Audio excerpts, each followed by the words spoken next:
नमः परमहंसाय स्वादतचरणकमलचिन्मकरन्दाय भक्तिजनमानसनिवासाय श्रीरामचन्द्राय नमः।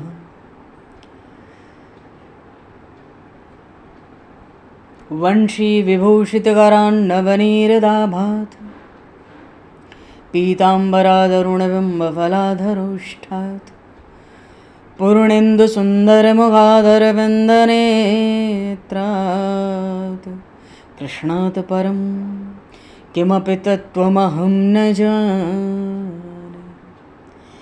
वागीशायस्य वदने लक्ष्मीर्यस्य च वक्षसि यस्तास्ते हृदये संविततं नरसिंहम् अहं भजे। विश्वसर्गविसर्गादि नवलक्षणलक्षितं श्रीकृष्णाख्यं परमधाम जगद्धाम नमामि तत्। गङ्गातरङ्गरमणीयं जटाकलापं गौरीनिरन्तरविभूषितं वामभागं नारायणप्रियं अनङ्गमदापहारं वाराणसीपुरपतिं भज विश्वनाथम्।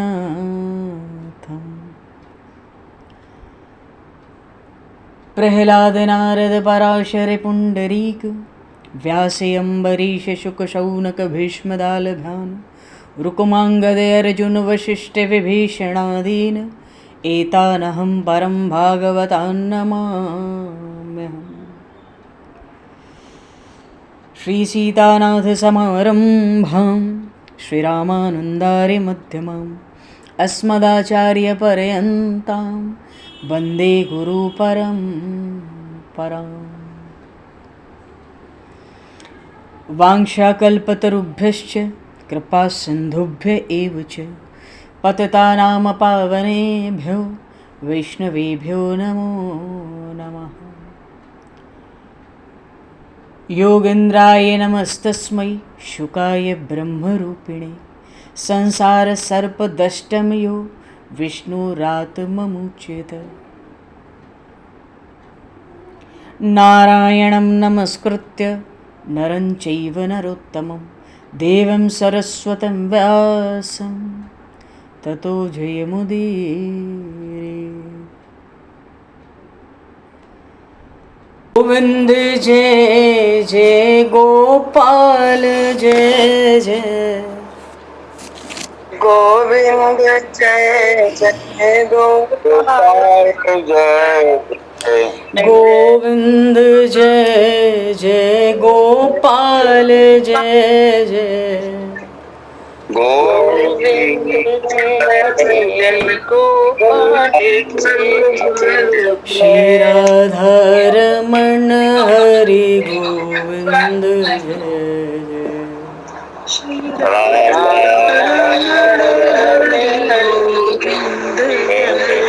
श्री राधारमण हरि गोविंद जय।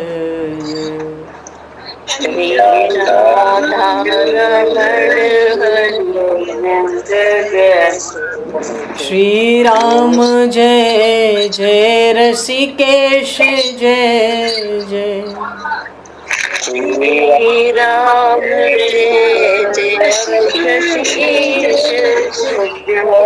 श्री राम जय जय ऋषिकेश जय जय श्री राम जय जय ऋषिकेश जय।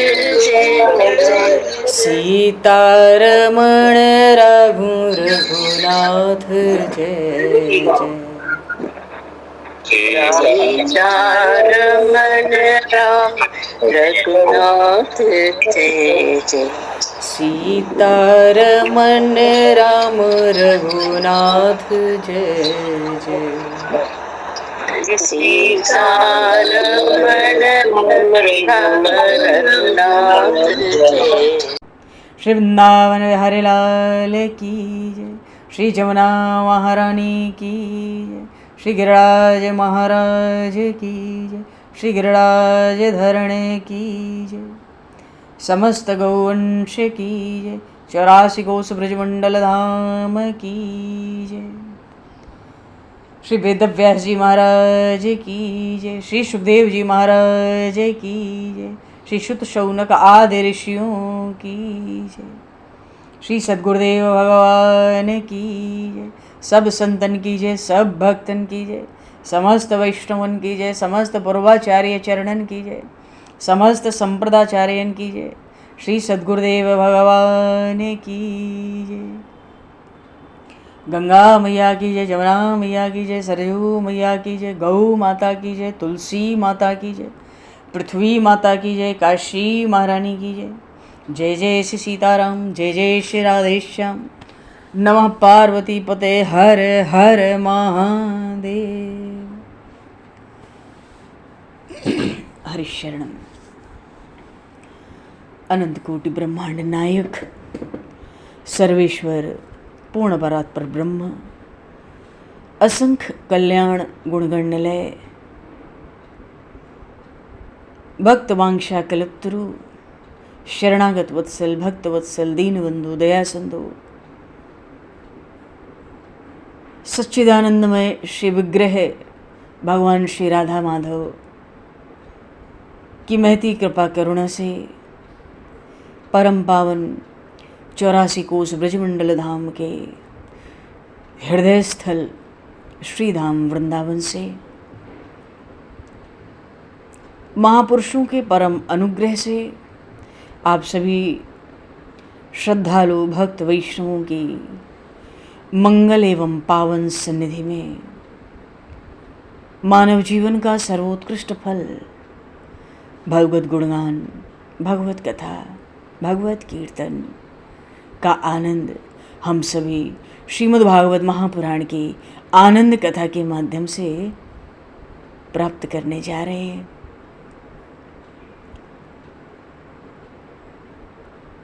सर्वप्रथम आप सभी भक्तजनों के श्री चरणों में भगवत भाव से सादर वंदन, सादर नमन। आप सभी को यथा योग्य जय सिया राम, जय जय श्री राधे, हरि शरणम। जय हो, जय जय श्री राधे, सभी को जय सिया राम, जय हो भगवान, जय हो श्री राधे, श्री राधे, जय जय जय जय। कासाय वस्त्रं मणिहारभूषितं सिंहासनस्थं श्रितभक्तव्यापितम् अनाथनाथं करवीरवासनं श्रीकृष्ण गोविंद शरणं प्रपद्ये। श्रीकृष्ण गोविंद मनसा स्मरामि। कार्तिक मास का परम पावन पूरा मास ही उत्सव है, तो कृपा करके यत्न पूर्वक नित्य दीप दान करें। कार्तिक मास का अर्थ होता है भजन में तत्पर हो जाओ, पराये अन्न को त्याग दो, चांद्रायण व्रत का फल पाओ, नित्य प्रतिदिन गीता, भागवत, रामायण, पुराणों से मनोरंजन करते हुए कार्तिक मास व्यतीत करना है। इससे संपूर्ण पाप जल जाते हैं, 10,000 यज्ञों का फल प्राप्त होता है। कार्तिक मास में यदि कोई कथा कहता है या कथा सुनता है, भगवान को जैसे संतोष होता है कथा कहने सुनने से जीव के, उनको उतना यज्ञ दान जप से भी नहीं होता है। तो जो शुभ कर्म परायण है, धर्म परायण, कार्तिक मास में एक या आधा श्लोक भी भगवान की कथा बांझते हैं, 100 गौदान का फल प्राप्त करते हैं। यहाँ तो भागवत का अनुष्ठान ही चल रहा है। और कार्तिक में कथा कहें, कथा सुने, शास्त्रों का स्वाध्याय करें, भजन कीर्तन, जहाँ तक संभव हो भगवान के समक्ष, भगवान के सामने भगवान की कथा का आयोजन कार्तिक मास में कराने से सबसे ज़्यादा लाभ होता है। और जो सदा ही नियम पूर्वक कार्तिक मास में भगवान की कथा सुनता है, 1000 गौदान का फल होता है। तो कार्तिक मास का अर्थ है भगवान का भजन, नाम, ध्यान, कीर्तन और स्वाध्याय। ब्रह्मा जी कहते हैं ऐसे लोगों की मैंने पुनरावृत्ति नहीं देखी, उनको फिर जन्म लेते नहीं देखा। जो पुण्यात्मा है भगवान के सामने नाचते हैं, गाते हैं, बजाते हैं, कथा करते हैं, कथा सुनते हैं। और तुलसी जी का नित्य पूजन 9 प्रकार से, उनका नित्य दर्शन, उनका स्पर्श, उनकी आज्ञा से, उनका ध्यान, उनके नाम का कीर्तन, नित्य उनका स्तवन करना, स्तोत्र पढ़ना, भगवान को भोग लगाना, तुलसी जी का नित्य जल, नित्य पूजन आरती, नित्य प्रणाम नमस्कार। ब्रह्मा जी ने नारद जी से कहा, पद्म पुराण में आई बात कि जो 9 प्रकार से तुलसी जी की भक्ति करते हैं कार्तिक मास में, हजारों युगों तक पुण्य का विस्तार करते हैं अपने। तुलसी दल पुष्पाणि यच्छन्ति जनार्दने कार्तिके सकलम वत्स पापम जन्मार्जितम दहेत दृष्टा स्पृष्टा वा ध्याता कीर्तिता नामतः स्तुता रूपिता सेचिता नित्यं पूजिता तुलसी नता नवदा तुलसी भक्तिम ये कुर्वन्ति दिने दिने युगकोटि सहस्राणि तनवन्ति सुकृतं मुने। तो और एक जो विलक्षण में विलक्षण बात है कार्तिक मास की, वो ये कि दीपदान, तुलसी के काष्ठ में आगे रुई हल्की सी लगा के ना जलाए, ना जले तो थोड़ा सा घी का भी इसमें स्पर्श करा दें और माचिस की तीली से भगवान की जोत न जलाकर उस तुलसी, सूखी तुलसी की लकड़ी को जलाकर भगवान की जोत उससे जोड़ दी जाए।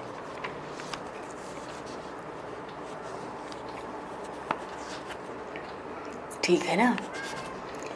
इतनी विलक्षण महिमा है भगवान को जोत दिखाने की, तो इतनी विलक्षण, इतनी अपार महिमा कही गई है। तो दीपदान, इसको कहते हैं दीपदान।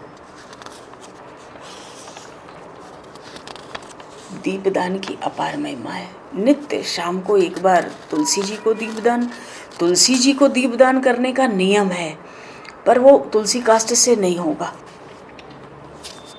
तुलसी जी को अगर दीपदान करना है तो सहज माचिस की तीली से जोत जोड़ ली, लेकिन जो भगवान को दीपदान करना है ना, वो तुलसी काष्ठ से करें तो बहुत बढ़िया। बोलिए श्री तुलसी मैया की जय, श्री काशी महारानी की जय। हरि शरण। पूर्व प्रसंग में हम लोगों ने श्रीमद् भागवत के अंतर्गत समुद्र मंथन की कथा आरंभ हुई। समुद्र मंथन 6वां मनवंतर, 5वें में तो वैकुंठ का ही अवतार हुआ, प्रागट्य हुआ, और 6ठे मनवंतर जो चाक्षुष मनवंतर है, इसमें समुद्र मंथन हुआ। और एक समुद्र मंथन अमृत को प्रकट कराने के लिए भगवान ने कई अवतार लिए हैं। अच्छा, समुद्र मंथन की कथा को अगर कोई और नाम देना चाहे तो एक नाम और दे सकते हैं, हरि और हर में। हरि और हर एक ही हैं। जैसे नरसिंह भगवान का प्रागट्य हुआ, वो अवतार क्या बताया, भगवान ने भक्तों को कह दिया, मैं कण कण में व्याप्त हूँ, जहाँ आर्त और प्रेम से पुकारोगे प्रकट हो जाऊंगा। समुद्र मंथन की कथा बताती है हरि और हर, भगवान नारायण, भगवान शिव एक ही हैं, अच्छा, समुद्र मंथन के लिए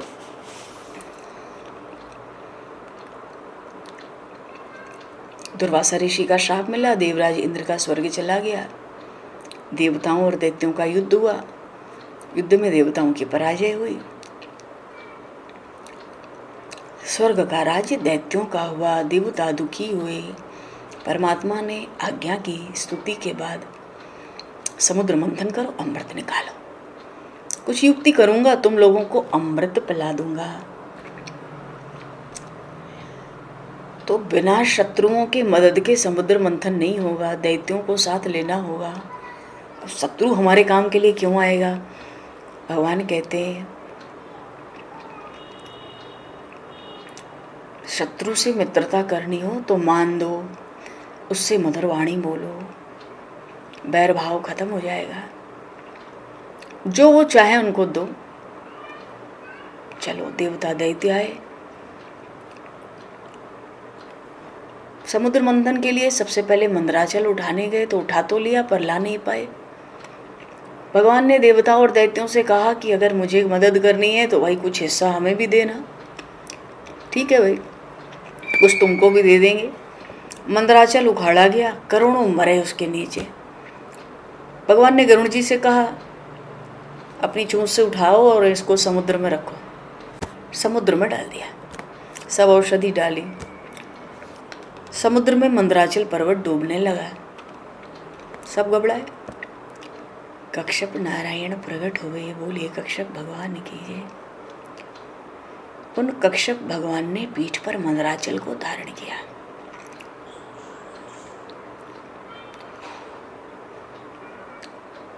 कश्यप भगवान ने मंदराचल धारण किया, मानो कहते हैं मन को स्थिर करके भगवान की सेवा, भगवान का नाम।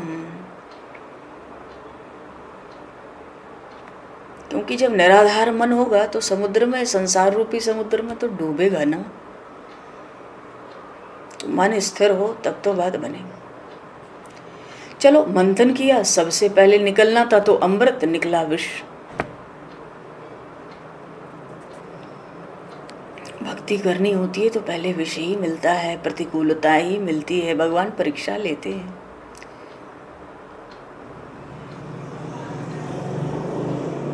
जो विष को सहन करेगा वो सुखी होगा। विष प्रकट हुआ। देखो, भगवान शंकर की पूजा से बुद्धि में ज्ञान का प्रागट्य होता है। क्यों? ज्ञान गंगा तो मस्तक पर रखे रहते हैं। शिव जी के मस्तक पर ज्ञान, शिव जी के मस्तक पर गंगा जी है, तो जिसके मस्तक पर ज्ञान गंगा है वो ही तो विष को सहन कर सकते हैं। देवों ने, दैत्यों ने भगवान शिव की स्तुति शुरू की। वो कहते हैं ये विष हमें जलाता है। तत् तस्य ते सद सतो परतः परस्य रांजः स्वरूप गमने प्रभवन्ति भूम्नः ब्रह्मादयः किमतु संस्तवने वयं तु तत्सर्ग सर्ग विषया अतिशक्ति मात्रम। 8वें स्कंद के 7वें अध्याय में बात आई। शिव जी भगवान माँ पार्वती से कहते कि ये देवता और दैत्य अपने तो अमृत के इंतजार में, हमें विष पीने के लिए कहते हैं। माँ भगवती पार्वती ने कहा परोपकार कीजिए, पर देखो भाई ऐसा परोपकार किस काम का कि जिसमें हमारा ही विनाश हो जाए। भगवान शिव कहते हैं हमें जो हो सो हो, ये लोग तो सुखी होंगे। प्राणैः स्वैः प्राणिनः पान्ति साधवः क्षण भंगुरैः बद्ध वैरेषु भूतेषु मोहितेष्वात्म मायया। भगवान शंकर वहाँ पधारे हैं, राम नाम का जप करते हुए शिवजी महाराज विष को पी गए हैं। बोलिए श्री नीलकंठ महादेव की जय, श्री शंकर भगवान की जय। पर उन शंकर बाबा ने विष को पेट में नहीं उतारा, गले में रोक रखा है। क्यों? जो ज्ञानी महापुरुष हैं हृदय में नारायण का दर्शन करते हैं। और पूजा कैसे करते हैं? नाम के अमृत से भगवान की निरंतर पूजा करते हैं। भगवान शिव की भावना है मेरे हृदय में तो नारायण है। इसलिए पेट में विष को नहीं उतारना चाहता हूँ, क्योंकि जिनके पेट में विष जाएगा वो भक्ति नहीं कर सकते। शिव जी ने सोचा विष बाहर भी नहीं निकालना है, पेट में भी नहीं उतारना है। इससे हमें भी शिक्षा मिलती है, विष को गले में रख लेना है, न बाहर न अंदर, तो नुकसान नहीं करेगा वो विष। कोई हमें कड़वा वचन कहता है, वो भी तो विष है, उसको भी गले में रोक लेना है। बाहर निकालेंगे तो झगड़ा होगा, पेट में रखेंगे तो भजन नहीं होगा, वैर भाव आ जाएगा। तो ऐसे शब्दों को बाहर ना निकालें। ऐसे में कोई बुरा कहे तो सहन कर लो थोड़ी देर, क्या जाता है, पर सामने वाले को दुख ना हो, हम ऐसा ना बोलें। किसी को ताना मारने के लिए तो जीभ है नहीं, निंदा करने के लिए तो जीभ है नहीं। तो विष न बाहर निकालना है, न पेट में उतारना है। पेट में विष को जो रख लेगा ना, जीवन बिगड़ जाएगा। यस मानो द्विजते लोको लोकान्नो द्विजते चयः। जो किसी से दुखी नहीं होता, जो किसी को दुखी नहीं करता, उसको अमृत मिलता है। आंखों में प्रेम रखना है। भगवान शिव ने विष को गले में रोक लिया, उनका कंठ नीला पड़ गया। देव गंधर्व सब मिलकर भगवान शिवजी महाराज की जय जयकार करने लगे। बोले श्री नीलकंठ भगवान की जय। राम नाम के प्रभाव से हरि शरणम। तो भगवान, अच्छा, शंकर भगवान विष पी रहे थे, उसमें से थोड़ा विष नीचे गिर पड़ा। वही विष किसी के पेट में गया, किसी की आंख में गया। किसी को ज्यादा मिलता है, सुखी होता है। कई लोगों को ये दुख है, आंख में जलन है कि उसका पड़ोस में कैसा बंगला है, कैसा धन संपत्ति है, प्रभु ने हमें कम दिया। भगवान शिव संसार को बोध दे रहे हैं, आंखों में प्रेम रखो, पेट में प्रेम रखो, क्योंकि जिसकी आंख में, जिसकी पेट में प्रेम होगा वही भक्ति करता है। चलो, इसका प्रसंग देखो, ये प्रसंग हम सब खूब जानते हैं, पर थोड़ा थोड़ा संक्षेप में आनंद लेते चलना है। देव और दैत्य समुद्र मंथन फिर से करने लगे। उस समय समुद्र में से कामधेनु, स्वर्ग की गैया गौ माता प्रकट हुई। बोलिए श्री गौ माता की जय। तो गाय है तो ब्राह्मणों का धन है, दूध दही गोबर ब्राह्मणों का जीवन ही धर्म में, यज्ञ में होता है, उसको ब्राह्मणों को दे दिया गया। उसी कामधेनु की जो कन्या है नंदिनी, वो महर्षि वशिष्ठ के पास थी।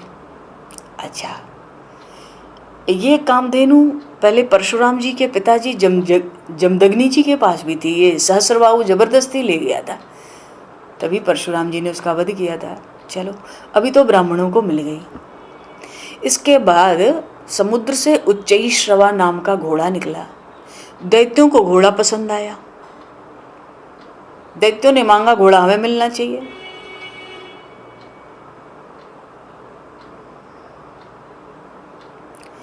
देखो, मन को जो पर्वत के समान स्थिर करेगा, जो विष को सहन करेगा, जो भक्ति करते हैं, उनके पास यही घोड़ा आता है। इसका नाम है उच्चैश्रवा। उच्च शब्द का अर्थ होता है कीर्ति, और श्रव का अर्थ होता है संपत्ति। कीर्ति और संपत्ति का ढेर लग जाता है, पर इस कीर्ति और संपत्ति में अगर मन फंस जाए तो भक्ति का फल अमृत नहीं मिलता। राक्षसों ने वही उच्चैश्रवा घोड़ा मांगा, उनको कीर्ति और संपत्ति चाहिए थी, ये तो घोड़ा लेते ही भक्ति से वंचित हो गए। चलो, बाद में समुद्र में ऐरावत नाम का हाथी आया, श्वेत। हाथी को देवराज इंद्र पसंद किए तो देव पक्ष में आया। देखो, जिसको हाथी मिलता है उसको अमृत मिलता है। कैसे? हाथी के शरीर को देखकर लगता है उसकी आंख बहुत छोटी है, तो जिसकी सूक्ष्म दृष्टि है उसी को अमृत मिलता है। जिसकी स्थूल, सूक्ष्म का अर्थ क्या है? जो कण कण में भगवत दर्शन करे उसको अमृत मिलेगा। और स्थूल दृष्टि है, जो शरीरों को देखता है, उसको अमृत नहीं मिल सकता। स्थूल दृष्टि तो देह दृष्टि है, अमृत कैसे मिलेगा, वहां तो प्रपंच है। और सूक्ष्म दृष्टि है, सब में भगवान का दर्शन करता है, अमृत पाएगा। अच्छा देखो, भक्ति का अमृत पाना है तो सूक्ष्म दृष्टि रखनी होगी, आत्मदृष्टि, तत्व दृष्टि। शरीर जो देख रहा है, अच्छा समझ रहा है, वो ठीक से भक्ति कर ही नहीं सकता।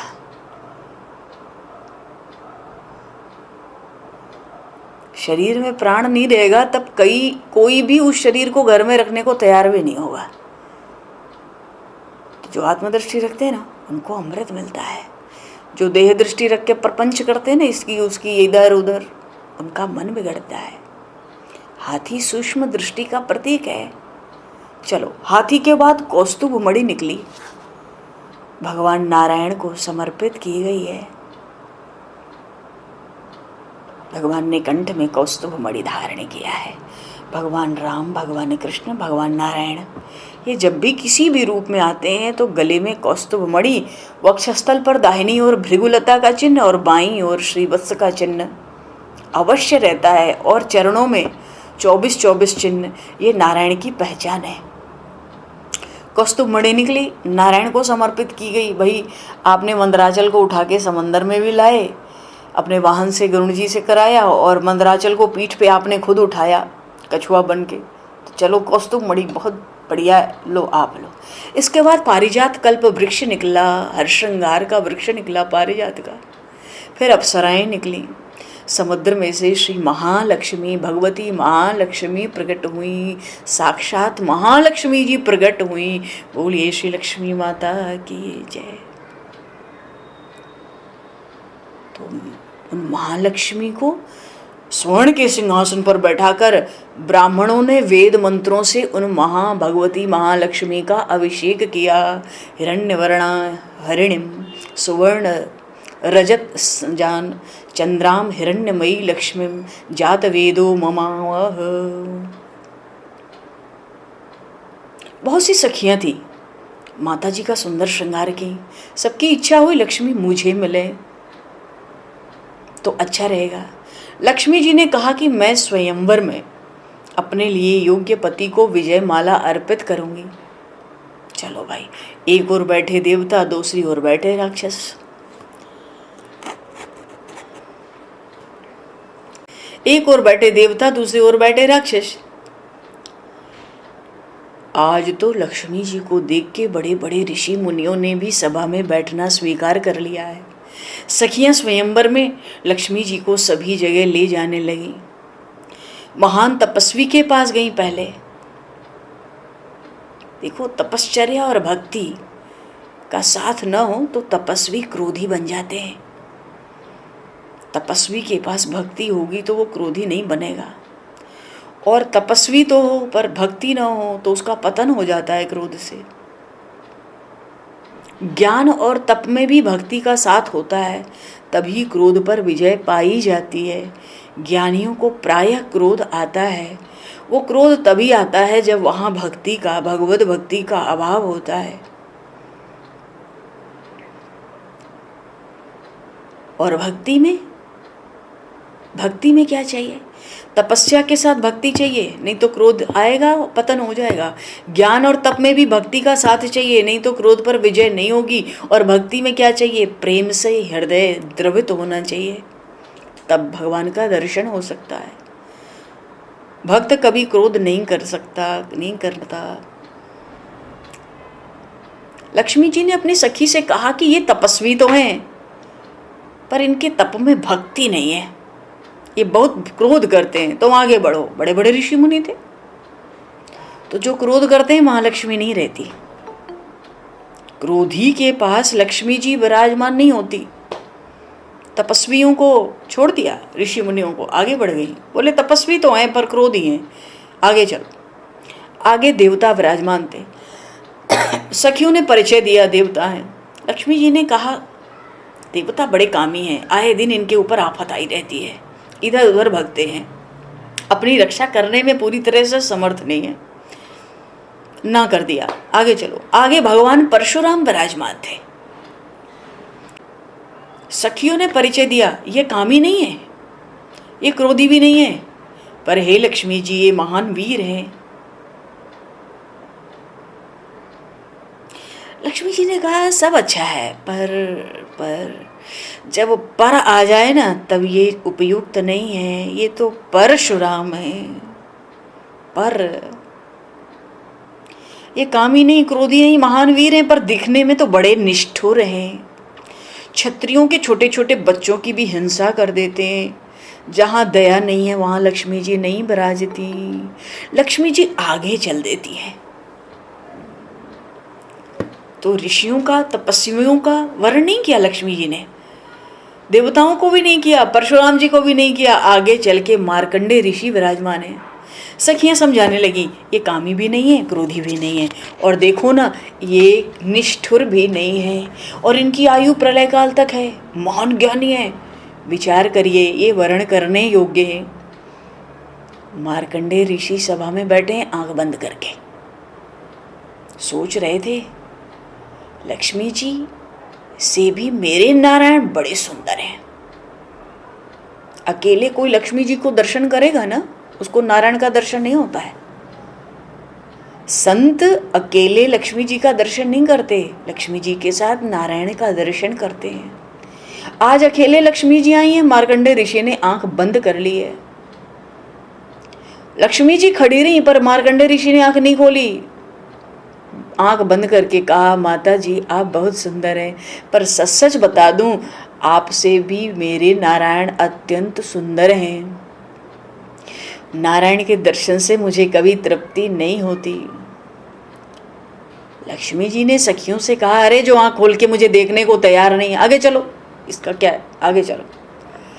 आगे बढ़ी, भगवान शंकर विराजमान थे। बोलिए श्री शंकर भगवान की जय। सखियां समझाने लगी, ये देवों में देव हैं, ये महादेव हैं, काम को भस्म कर दिया और बड़े सरल हैं, कभी क्रोधी नहीं है, सिर पर गंगा जी विराजमान है। लक्ष्मी जी ने कहा सब कुछ अच्छा है, पर कुछ भी कहो भैया वेशभूषा अच्छी नहीं लग रही। भागंबर पहने, हाथ में गले में सांप दिख रहे हैं, और तुम आगे बढ़ो भाई। लक्ष्मी जी आगे चल रही हैं। भगवान के शंकर के पास ही शंख चक्र गदा पद्मधारी चतुर्भुज नारायण विराजमान है। बोलिए श्री नारायण भगवान की जय। हरे शरणम। लक्ष्मी जी नारायण का दर्शन करती है। अब ध्यान देना, एक बात बड़ी खास बात है कि नारायण तो सर्व सद्गुण संपन्न है, एक भी दोष नहीं। आधी आंख खुली है, आधी बंद है, उन्मनी मुद्रा में बैठे हैं। लक्ष्मी जी को विश्वास हो गया, कौस्तुभ मणि है, श्रीवत्स है, भृगुलता है, चरणों में इतने चिन्ह है, ये साक्षात नारायण है। लक्ष्मी जी ने सोचा इनका वर्ण, सखियों ने बड़ा गुण गाया। लक्ष्मी जी ने कहा हाँ ये ठीक है, इनका वर्ण कर सकते हैं, इनका वर्ण करेंगे। जैसे ही वर्ण करने के लिए वो स्वयंवर की विजय माला पहनाने गई, रुक गई लक्ष्मी जी। कहती इनमें भी एक कमी है। क्या कमी है?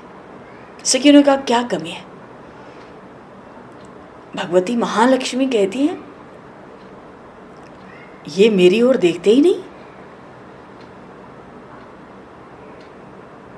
तो सखियों ने कहा फिर आप बताओ आगे चले। वो कहती है नहीं, मैं तो इन्हीं का वर्ण करूंगी।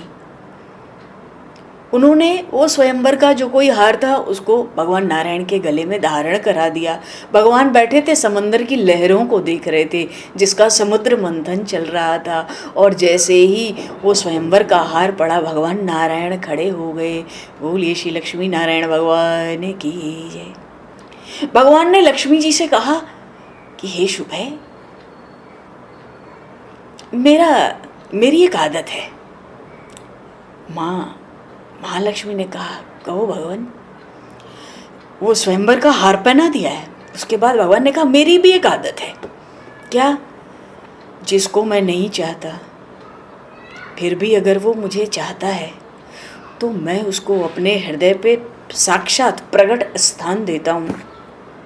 मैं आपको नहीं चाहता था, मेरा जरा भी ध्यान आपकी ओर नहीं था, पर आपने मेरी चाहना की है। मैं आपको अपने वक्षस्थल पर बाईं ओर श्री के चिन्ह में सदा के लिए धारण करता हूँ। इसी को श्री वत्स कहते हैं। श्री वत्स का चिन्ह है मानो महालक्ष्मी की फोटो खींच के वहां लगा दी गई हो। भगवान के बाएं वक्षस्थल पे महालक्ष्मी का चित्र रहता ही रहता है, उसी को श्रीवत्स कहते हैं। और दाहिनी ओर वक्षस्थल पे भृगुलता का चिन्ह है। भृगुलता, भृगु जी ने जो चरण प्रहार किया था बैकुंठनाथ की छाती पर, भगवान ने ब्राह्मण का चरण था तो चरण वंदन किए। भृगु जी ब्रह्मा जी के पुत्र हैं। इतना प्रिय लगा भगवान को ब्राह्मण के चरण का प्रहार, सदा के लिए हृदय पर दाहिनी ओर स्थान दे दिया है। बोलिए श्रीमन नारायण भगवान की जय। भगवान जिसको नहीं चाहते वो भी भगवान को अगर चाहे, भगवान उसको बिल्कुल हृदय में साक्षात रख लेते हैं। कितनी सुंदर बात है। कौन है अपने इन नारायण जैसा, दूसरा कोई मिल नहीं सकता। चलो आगे बढ़ते हैं। महालक्ष्मी ने जब माला अर्पण की तो भगवान चारों ओर देख रहे थे। इसका अर्थ ये है कि जब हमारे घर लक्ष्मी आवे तो हम भी थोड़ी दृष्टि चारों ओर रखें। गली मोहल्ले में किसको कपड़ा, किसको खाना। आज महंगाई में 2 बार कौन नहीं खा पाता, किस परिवार में, पता चले, पता करें, घर जाकर सहायता करें। जो चारों ओर देखता है लक्ष्मी जी वहीं आती है, वहीं सदुपयोग होता है। अरे आती क्या है, अखंड रूप से वहां विराजमान रहती है। क्यों? क्योंकि वो व्यक्ति भगवान का कार्य करता है। कई लोग हैं घर में लक्ष्मी आ जाए तो फिर कुछ दिखता ही नहीं दूसरा। मेरी पत्नी, मेरा पुत्र, मेरी पुत्री। अरे आज लक्ष्मी है, कल नहीं होगी। लक्ष्मी का सदुपयोग करना है। चलो जी, देवताओं ने, दैत्यों ने फिर से समुद्र मंथन किया। अब तो उसमें से धन्वंतरी नारायण प्रकट हुए हैं। बोलिए श्री धन्वंतरी भगवान की जय। देखो भगवान का ये तीसरा अवतार, धन्वंतरी रूप से भगवान प्रकट हुए हैं।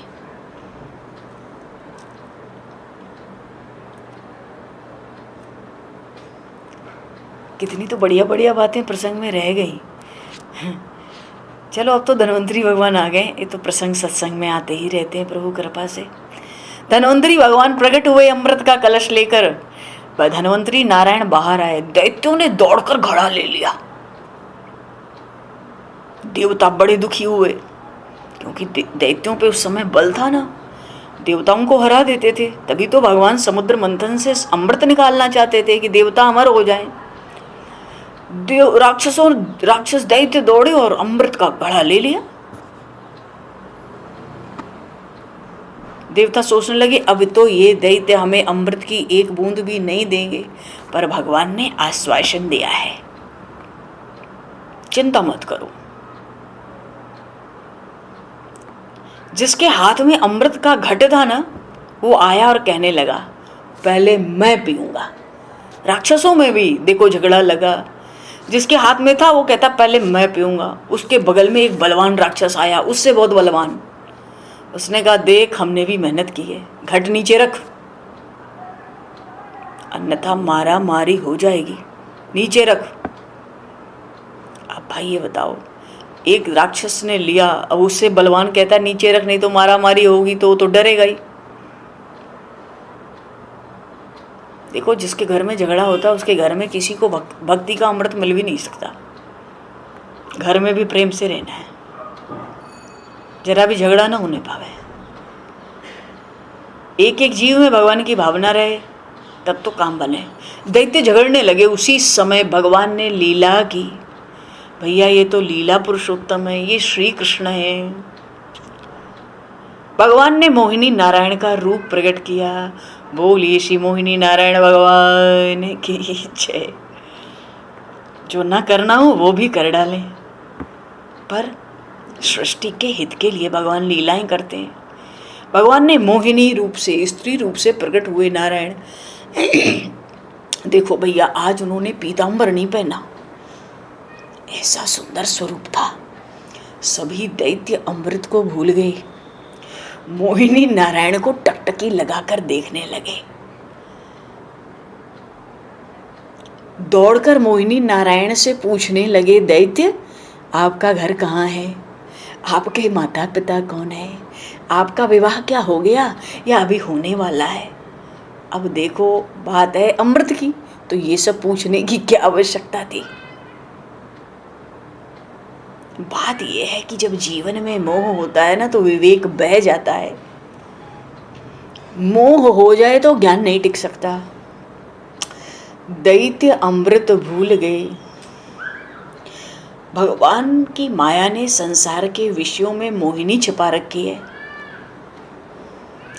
अब जिनका जिनका मन विषयों में फंसा रहता है, उनको अमृत नहीं मिलेगा। हाँ, उन श्री कृष्ण, उस लीला अवतारी श्री कृष्ण के सौंदर्य में जब आंख और मन फंस जाते हैं, तब अमृत मिलता है। मिलेगा, निश्चित मिलेगा।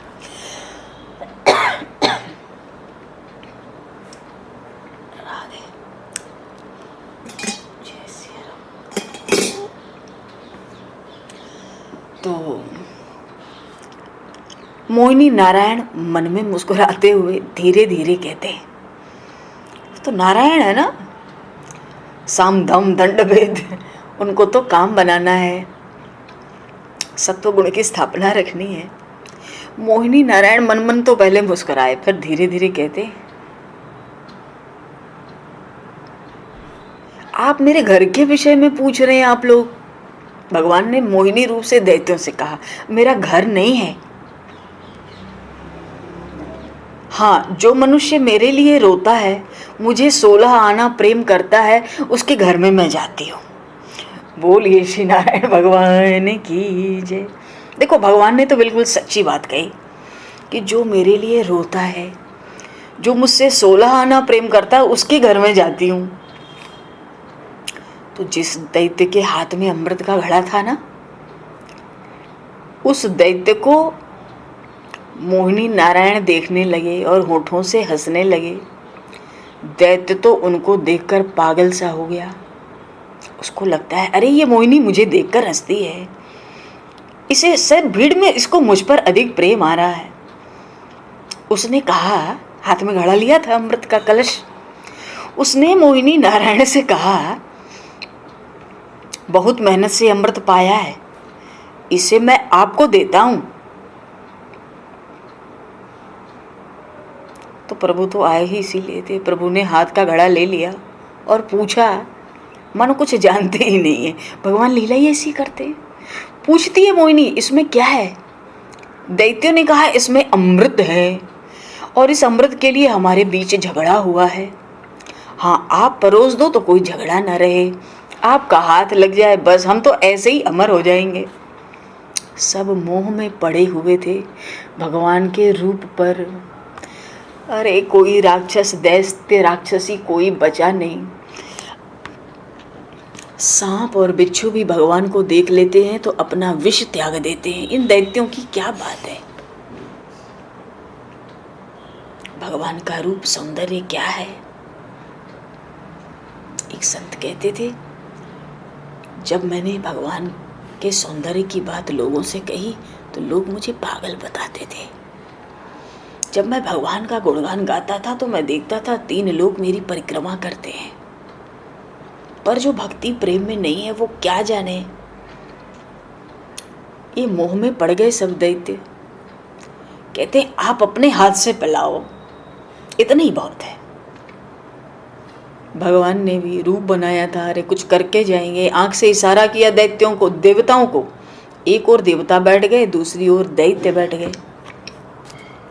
देवता भी कहते हैं, भाई हमने भी मेहनत की है, हमें भी अमृत मिलेगा। मोहिनी नारायण कहते हैं, एक एक तरफ बैठ जाओ, अपनी अपनी गोल लगाओ। बैठ गए। अब तो मोहिनी नारायण हाथ में अमृत घट लेकर अमृत परोसने लगे। देखो भैया, एक बात सच सच कहूं, उनके मुख पर ऐसी मोहिनी थी। देवता, दैत्य, ऋषि, मुनि, गंधर्व, तपस्वी, ज्ञानी, योगी, कोई ऐसा नहीं था जो पागल नहीं हो गया। हर कोई चाहता है ये मोहिनी नारायण मुझे मिले, पर कोई ये नहीं जानता कि मोहिनी नारायण है, बस मोहिनी नहीं जानता। दैत्यों ने बीच में आकर उनसे कहा,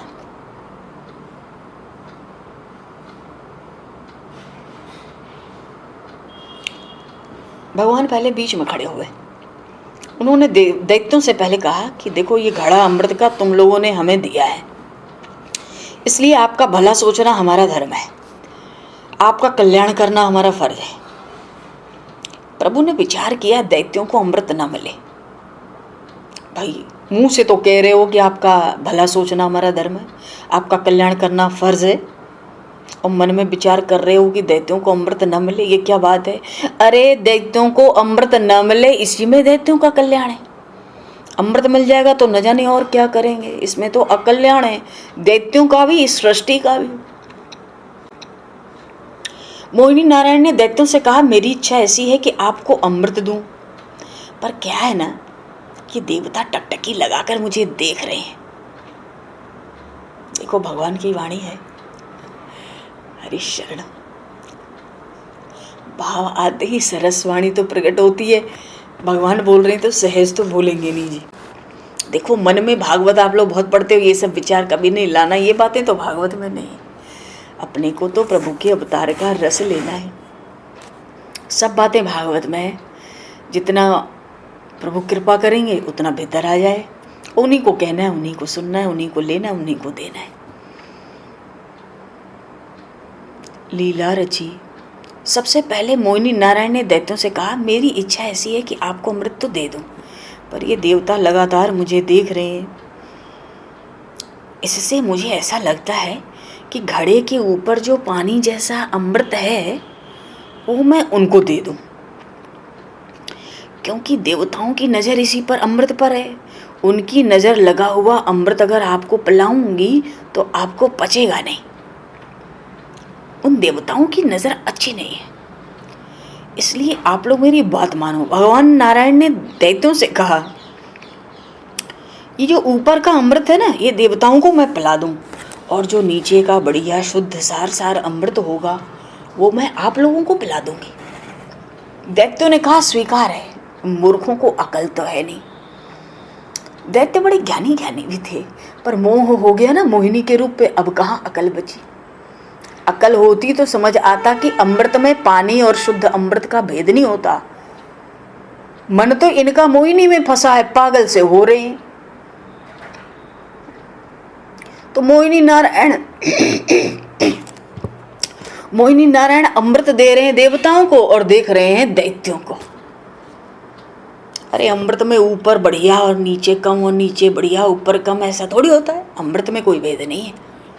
पर ये मूर्ख हैं, इनको अकल नहीं है, इन्होंने स्वीकार कर लिया।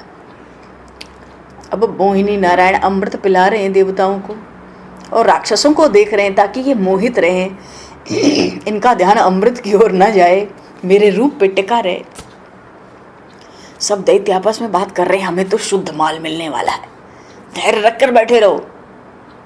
पर भैया क्या करो, कब तक बैठो। दैत्यों के मंडल में एक राहु नाम का दैत्य था। वो विशेष चतुर था।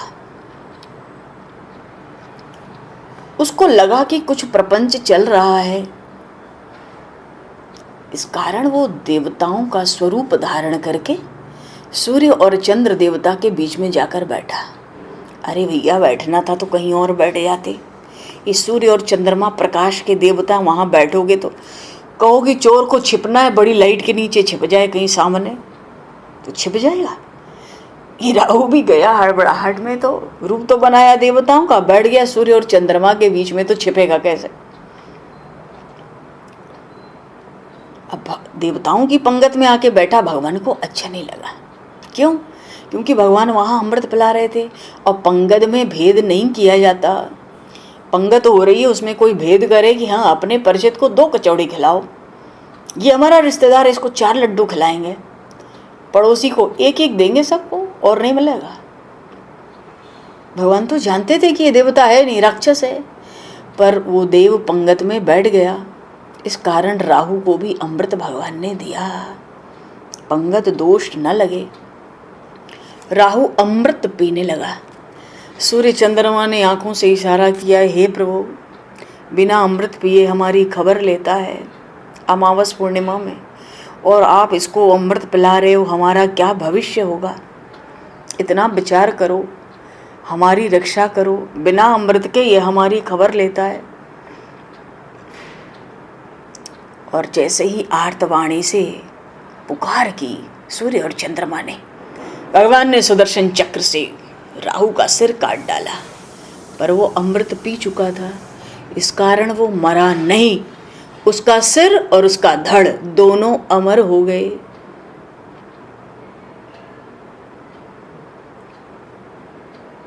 सिर और धड़ अमर हो गए। तो सिर अमर हुआ तो नीचे शरीर मिल गया, धड़ अमर हुआ तो उसको ऊपर सिर मिल गया। तो जो सिर अमर हुआ था वो हुआ राहु, और जो धड़ अगर अमर हुआ वो बन गया केतु। एक से दो बन गए, क्योंकि पी तो लिया था अमृत, पर फिर भी सुदर्शन चक्र से प्रभु ने काट दिया। तो सिर के नीचे जो शरीर मिल गया वो राहु हुआ, और धड़ के ऊपर जो सिर मिल गया वो केतु कहलाया। ये राहु केतु तब से और बैर मानते हैं सूर्य चंद्रमा से, इनकी खूब खबर लेते हैं। ग्रहण, ग्रहण इसी को तो कहते हैं। हरिशरणम।